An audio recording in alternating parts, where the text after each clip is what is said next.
Hello everyone, in honor of Black Adam arriving in cinemas, I decided to share a DCEU tier list. Now this won't be like my regular rankings, I'll just be grading them, because when I wait to go over a ranking for next year when maybe The Flash, if it ever comes out, releases, and Aquaman, and Shazam Fury of the Gods, so I kind of want to wait to re-rank the DCEU films till we get the next set of films out. But I figured, hey, why not share a tier list? Those are fun on tiermaker.com. So I'm going to share it, what my personal grade of the DCEU films are from my least to most favorite and how I enjoy them. This list is going to greatly differ from yours, so feel free down in the comments below, share your least to most favorite films out of the DCEU. So our grades are going to be super awesome, okay, meh, and epic fail. Epic fail, hands down, has to go to Justice League. This film, it disappointed me.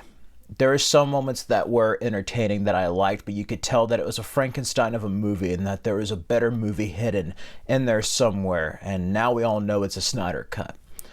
So besides the CG lip of Superman, the jokes, the awful editing, this film was just a big step backwards from all the progress that was made in Man of Steel and BVS. It doesn't even feel like it's part of the same universe. And DC, like I said, always is better when they do DC and not try to copy Marvel. You can't Marvelize DC. It's just the same way you can't DC Marvel. You know, Eternals tried to do that and make it look like a Snyder film, and that was just a bad Marvel film for the MCU. Same thing here at Justice League. This film's so bad that I remotely do not want to watch anything Joss Whedon ever does in the future, and I can't watch Buffy the Vampire Slayer or anything else from the past, no matter how good it is, just based on how he made this film and how Warner Brothers and the entire production crew, as far as Jeff Johns and them, Toby Emmerich and everyone, treated Zack Snyder. I just can't. Going in release order, I would say Man of Steel is super. This was a film that I was not looking forward to at all. I was one of the people that wanted Tom Welling as Superman, believe it or not. But like Henry Cavill, you know, he was in The Tudors.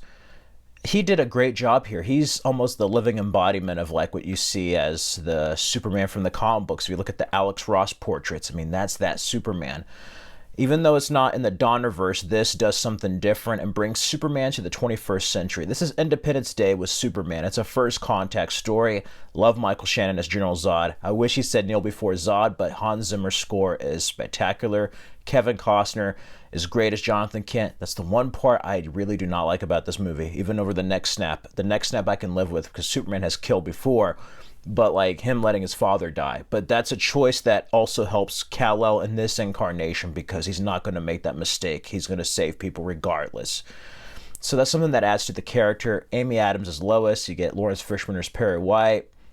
Oh man, there's so many cool scenes. I mean, the Battle of Smallville, the Battle of Metropolis. Terraforming is probably one of my favorite tracks along with Arcade. Overall, this is just a cool, epic film and probably the best Superman film since the first two Richard Donner films. BVS, ooh, I want to say that's super, but I'm going to go with awesome. And that's for the Ultimate Edition. The theatrical would probably be around like okay. And I love that movie, but like the Ultimate Edition is really what should have been the theatrical. I think it adds a lot more to the film. Batman is really the villain. He's not the hero like in the theatrical. And we really get to see what happens when Superman lives in the 21st century. What happens when there's a god among us? How would society treat him? Just look at how we treat each other as human beings, how we treat immigrants. Is that really hard? Is it really that far-fetched to imagine that we would treat a Superman this way? The only thing that bumps it down, besides some of the inclusion of like the Justice League and the QuickTime Files and like Doomsday, is really Lex Luthor. But I think Jesse Eisenberg does a great job. He reminds me more of the mad scientist Lex from the Golden and Silver Age of the comics, going into like the Lex we all know and love. It's an early Lex with a little bit of the 90s as well, with the longer hair. But overall, Ben Affleck is awesome as Batman. One of the best, most comic book accurate portrayals. I mean, it's straight up Frank Miller's Dark Knight Returns. Gal Gadot as Wonder Woman is just excellent. I love her. She is just awesome. Is She With You is one of my favorite tracks. Is she with you? I thought she was with you. I've killed things from other worlds, you know? Overall, this is one of my favorites, but There's just some flaws in it that just keep it down from being super. Even though it's up there with Man of Steel and Zack Snyder's Justice League, I absolutely adore this movie. It's one of the best of the DCEU, and a film that got a lot of hate when it came out, but I think is going to be deeply appreciated years to come. I mean, it's better received now than it was in its release, and I think it's going to be remembered for doing something different in this plethora of comic book films in our era. Suicide Squad, I'm going to pit with meh. There's a Ayer cut, and I hope they release the Ayer cut. This is a film I was highly looking forward to, and I didn't like the whole kind of Guardians of the Galaxy wannabe it ended up becoming by the studio. I mean, that Bohemian Rhapsody trailer, everyone loved it, and basically what they decided to do is get a trailer company to edit it instead of getting the editor they had who did The Dark Knight. And you could tell it became more of a commercial popcorn flick with a bunch of needle drops, which we kind of see again in Black Adam. I like the origins. Jared Leto, I actually like him as the Joker. He reminds me more of the New 52 Joker. We probably could have seen a lot more from him in a different context. In the Ayer cut, I've seen some footages that they've leaked online, and let me tell you, I want to see the whole thing because that looks like a completely different movie.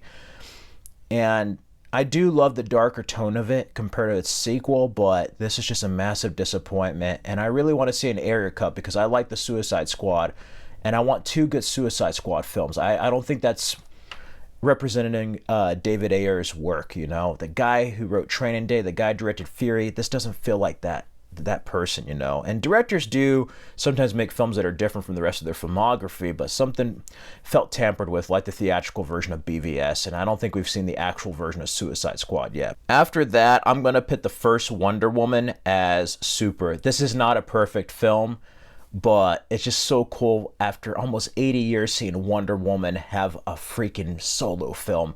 Chris Pine, love him as Steve Trevor, Patty Jenkins' direction. The two writers made this, you know. And that's the difference between Wonder Woman and Wonder Woman 84 is the writing. The story is much better here. This feels more in line with the Wonder Woman we saw in BVS and that we see in the Snyder Cut. Overall, awesome soundtrack and a heartfelt story about war and like humanity. And I love it. I really do. This movie is just a cool movie, and you could tell they took a lot of influence from the original Superman the movie by Richard Donner. They didn't make it too jokey. It was still dark, serious, but they took that theme of hope that the character has and embodies. And that's something that I would love to see in Superman, even with a darker tone, that we see in Wonder Woman. And it's just one of my favorites. It's really grown with me over time. Gal Gadot is perfect. She can have that kind of like elegance, calmness, that nurturing side of Diana, while also having that fierce warrior side of Diana. She conveys that very well. And I'm going to pit Aquaman as awesome. It is not a perfect film, but it's a fun film. It's like Tron underwater, in my opinion. Some of the Amber Heard stuff in real life has kind of affected that movie, but I have to say, I really dug this film from James Wan. I mean, he dipped his toe in the water, so to speak, outside the horror genre. I mean, he did it before with Furious 7, but here he creates a fun comic book movie that's not afraid to embrace its comic book roots. I love it. It easily goes from like the Justice League BVS Aquaman to being his own hero in his own film, creating that. I love Patrick Wilson as King Orm, Ocean Master. It's one of my favorite villains of the DCEU. William Dafoe. Nicole Kidman, Tamara Morrison. So many parts of this movie that I love. I wish they used the original version of Africa by Toto, but outside of Pitbull, I like it. It's a fun popcorn flick, and yeah, I mean, I wasn't expecting to enjoy an Aquaman movie this much. And I can say this, after Snyder's introduction of Jason Momoa as Aquaman and this film, nobody's going to be making any more fish jokes. I'm going to pitch Shazam as super. I really, really enjoyed this film. And I have to say, it was nice having like a kid's family-friendly superhero film. Zachary Levi's a perfect actor to convey the kind of innocence that's needed for Billy Batson, like a big kid. This is big if it was a superhero film.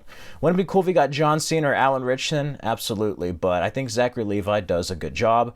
Am I going to see him fight The Rock? I don't know. I really feel sorry for him who's going to have to fight Black Adam, but I love the cast of this. Dr. Sivana's story is really cool. Again, John Glover plays an abusive father to a bald kid in the DC universe. What can I say? But David Sandberg, another director that delved into the horror genre, now takes a swing at superheroes, and this is one of the finest DCEU films.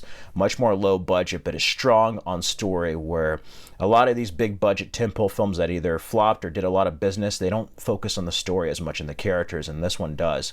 For a Shazam film, I liked it. For Captain Marvel, it's cool seeing his film finally and how it connects into the broader DC world. In some ways, it feels kind of meta as far as like merchandising and stuff, but I liked it. It was a great story about family. After that, Birds of Prey. Birds of Prey is not the most comic book accurate film. As a matter of fact, it should have been called Harley Quinn the movie, but I thought it was awesome. You know, for what it was, I loved Ewan McGregor's Black Mask. Mary Elizabeth Winstead needed more screen time in her own solo film for Huntress. Journey Smollett was awesome as Black Canary. I like the Easter eggs to the Gotham universe. It would have been cool if we saw the Joker's face, but even though it is this fun kind of Marvelized DC world, I love how they approached it as an R rating. That's something that I think would have helped the Suicide Squad, the first one, if they embraced the R rating earlier. Overall, this is a cool follow-up, and it would still work if they released the Ayer cut. Because of Harley and Joker's abusive relationship, I think if they released it and we saw that story, it would actually strengthen this film even more. And I love the ending, and who could forget Halsey's Experiment on Me? I mean, the soundtrack is really awesome in this. And it's just a fun film. It's not the Birds of Prey from the comics. It's definitely not like the WB.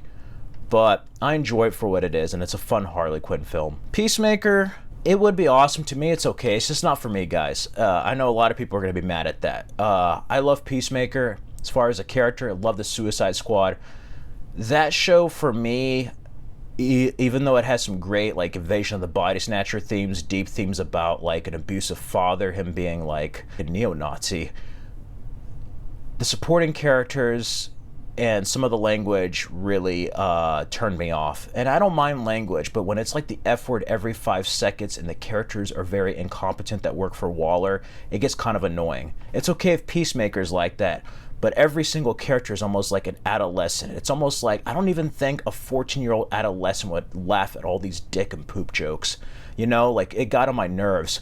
But the biggest offense is how they portrayed the Justice League in the final episode. Like, that really, I don't like them being made fun of. Yeah, it's a good joke. It just doesn't match. And with the Shadow cameos, like, why? If you're not going to have the cameos, why bother? Something about the show, it just wasn't for me. I don't think I'm going to be seeing season 2. But I did like the action. It did have heartfelt, scary sci-fi moments. Judo Master was hilarious. Vigilante was funny, but he wasn't like the Vigilante from the comics. And I actually think the Arrowverse did a better job for Vigilante, believe it or not. But I love Robert Patrick. He was great as the villain. And you had twists and turns. Regardless, it was nice seeing Waller's story expanded, that she has a daughter, seeing Waller and her agents discover all the shady stuff she's been up to. Overall, it was entertaining, and I know a lot of you out there love it, and that's great, but it just was not for me. After that, I'm going to rank the Suicide Squad as super. On first viewing, this was actually my second favorite DCEU film. On repeated viewings, the comedy gets kind of old and does not work for me. Some moments I actually like better in the first Suicide Squad movie, but I will say this, I love how James Gunn brought the John Ostrander stuff and modernized it. It felt very much like a throwback to the old Suicide Squad comics, and I love that they embraced the R rating. I wish they gave David Ayer that freedom, and I love the characters. In many ways, this was the Suicide Squad movie that I wanted to watch the first time around. I was like, this is what the first movie should have been. Like, really. And they were trying to do that whole Guardians of the Galaxy thing. So I'm like, why don't you just get the guy who did Guardians of the Galaxy? It can work. And he did something that was completely different. I mean, it was still that James Gunn style, but he did something that was different. It wasn't trying to replicate that. He just did a Suicide Squad film. Some funny cameos, funny moments. And he also featured characters that you usually don't see that often. And seeing Star the Conqueror is so cool. That soundtrack, I love that scene in the rain with Hey by the Pixies. Oh my god. This was just a cool movie. And it was very enjoyable, and it was nice seeing a more mature tone that also had a lot of Easter eggs and was embedded into not only the DCEU universe, but the DC Comics universe itself. After that is Wonder Woman 84. I thought Wonder Woman 84 was okay. The first half of the film I really do not like. The second half I do. The second half actually feels like a sequel to the first Wonder Woman. I can tell where Jeff Johns put his input. They try to make it like the Linda Carter Wonder Woman, which I don't mind. but it started having some retcons. It started having some lazy storytelling. Why couldn't they just bring back Steve Trevor out of thin air? Why did you have to pull a quantum leap with Christopher Polaha? It made no sense to me. I do think that the villains make this movie more than the hero, though. What's her name? Kristen Wiig as Minerva, as Cheetah, was awesome. Pedro Pascal, life is good, but it can be better. Loved him in this movie. That and Hans Zimmer's score are great. The action I love, but it's a step down from the first film. Love seeing the gold armor from the comics. Hysteria, very cool seeing Linda Carter's cameo. Overall, if they make the third Wonder Woman different or more like the first, I think it would be a good trilogy. It's like kind of like the Batman anthology, how like each of the Michael Keaton and like Val Kilmer, George Clooney Batman films all felt different, but they all represented different eras of the comic books. And that's how I kind of feel with Wonder Woman and Wonder Woman 84. To me, it wasn't the worst thing ever, but it was merely okay. You know, after the first movie, I'm like, it's enjoyable, but it deals with sequelitis. And then going with quintessential DC film, the Snyder Cut is super. You know, you can have your haters, and people are like, I'm a real DC fan. Everybody, regardless of DC and when they got into it, is a DC fan. But how the hell call yourself a DC fan and not think that that film is a quintessential DC film? It's like a DC Comics wet dream come true. You not only have Steppenwolf, bigger and badder than in the theatrical, but Darkseid's actually in this. Martian Manhunter, Ryan Choi's The Atom is like featured as a supporting character and maybe like hinted at in having a future. Ray Fisher's Cyborg gets a beautiful, tragic backstory. Ezra Miller's Flash is cool in this. It's a shame what happened in real life, though. That's some like reverse Flash stuff, let me tell you. Ben Affleck is perfect as the Dark Knight. He has his arc completed. He's changed after the death of Superman. He's redeemed. Wonder Woman is badass again, finally. Superman, seeing him in that black suit is just amazing. Something that I wanted to see in the theatrical. This movie just has everything you want, and, you know, it's sad what happened behind the scenes in Deborah and Zack Snyder's life, but this is probably the best case scenario in our timeline, having a 4-hour version. Like, this is an epic film. It's a modern epic. And I know people might not like the tone, might not like the pace. That's fine. It might not be for you. That's okay. But I don't know how you can sit there and say they're not real DC fans if you don't like this, if you like other stuff that makes fun of your characters and is made in a mediocre way. This is the quintessential DC film. Anybody who doesn't like this or like basically thinks this is garbage or thinks the theatrical is better than this version does not deserve to call themselves a DC Comics fan. I'm sorry. They do not. You can have your opinions on stuff. You can hate me for saying that, but like I don't see how any DC Comics fan could think this is not a good movie. You know, I can see if it's an okay movie, but to think that the theatrical is better than this, you're mental. Black Adam I thought was okay. I enjoyed it. It wasn't perfect. I do wonder if there was an R-rated version. I would love to see it. Not all the needle drops worked, but I have to say it was kind of cool hearing Bullet with Butterfly Wings by the Smashing Pumpkins play while finding out that Inner Gang has taken over Kahndaq. You know, that was kind of cool. Yeah, last time I heard Smashing Pumpkins in a DC movie was in Batman and Robin. and then the Watchmen trailer, of course. But The Rock was awesome as an anti-hero. Love to see him as a full-fledged villain. Pierce Brosnan as Dr. Fate made this for me. I want him to have his own spin-off. But of course, Dr. Fate's not entirely dead. Somebody else could find the helmet of Naboo. So who knows? And yeah, Cyclone was kind of like Storm. Atom Smasher I liked, but he was kind of joking the Spider-Man way, and it was just not as serious as the rest of the JSA. Speaking of the rest of the JSA, I wish we saw him, but Hawkman, I love Hawkman in this. I hope they go into his backstory and cast Hawkgirl.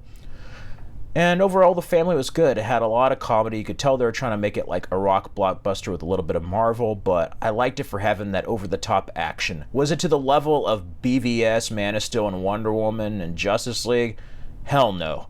But it was in a cool Dragon Ball Z way that was reminiscent of Man of Steel, and with the flashbacks, it was also reminiscent of a little bit, in my opinion, of 300.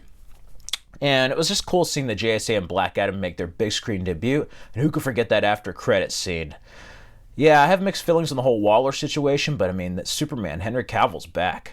I hope he's not a shell of his former self, but this one with the Man of Steel suit and darker tones might be back as a Snyder one.